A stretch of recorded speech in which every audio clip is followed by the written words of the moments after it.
वाड्रा के पति रॉबर्ट वाड्रा की मुश्किलें बढ़ती जा रही हैं। रॉबर्ट वाड्रा आज लगातार तीसरे दिन ईडी के सामने पेश हुए, जहां ईडी के अधिकारियों ने गुरुग्राम के शिकोहपुर में एक लैंड डील मामले में पूछताछ की। तो वहीं पूछताछ से पहले रॉबर्ट वाड्रा ने ईडी की कार्रवाई पर तीखा हमला बोला। उन्होंने कहा कि वो पहले ही सभी सवालों का जवाब दे चुके हैं। रॉबर्ट वाड्रा ने आरोप लगाया कि ईडी का दुरुपयोग कर उन्हें बार बार परेशान किया जा रहा है।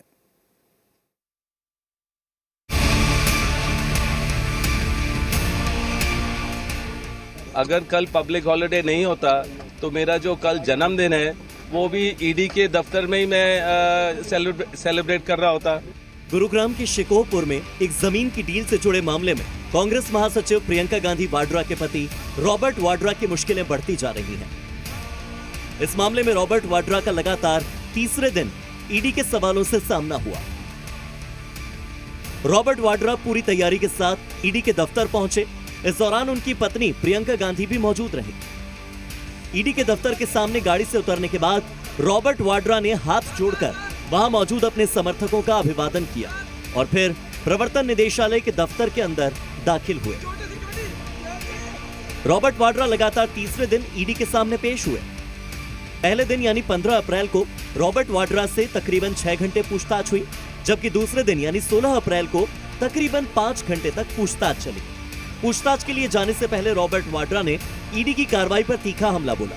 उन्होंने कहा कि वो पहले ही सभी सवालों के जवाब दे चुके हैं और साथ ही उन्होंने ये भी आरोप लगाया कि ईडी का दुरुपयोग किया जा रहा है, उन्हीं पुराने सवालों को घसीटा जा रहा है। केस में कुछ है ही नहीं यार, 20 साल थोड़ी ना लगेंगे कुछ जुड़ने के लिए। 15 बारी गया हूँ, 10 बारी बैठा हूँ और 10 घंटे बैठा हूँ और 23,000 डॉक्यूमेंट दिए हैं।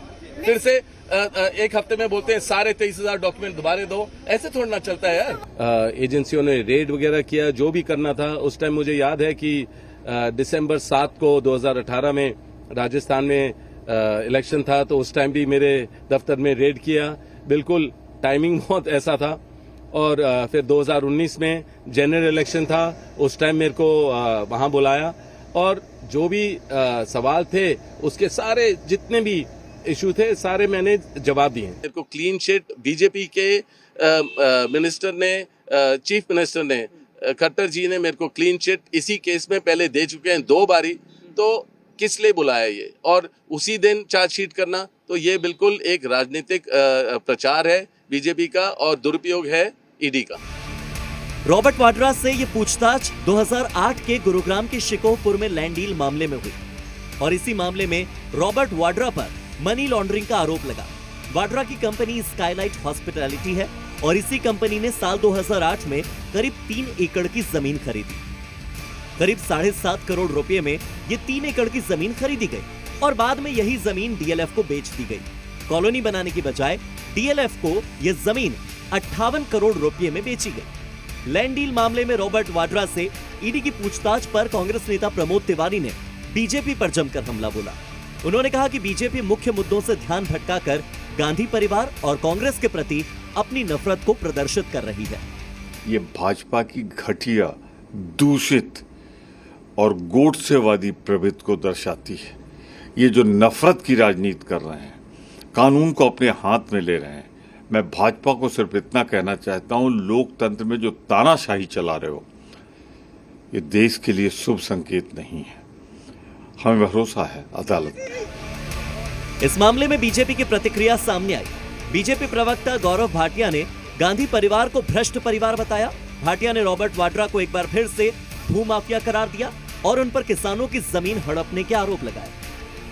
वो कल कह रहे थे मैं सॉफ्ट टारगेट नहीं हूं, मैं हार्ड टारगेट हूं। तो रॉबर्ट वाड्रा जी, आप हार्ड टारगेट नहीं हैं, आप हार्ड क्रिमिनल हैं। You are a hardened criminal. और ऐसे हार्डेंड क्रिमिनल्स को उनके उचित स्थान पे पहुंचाना हमारी सरकार की प्रतिबद्धता है।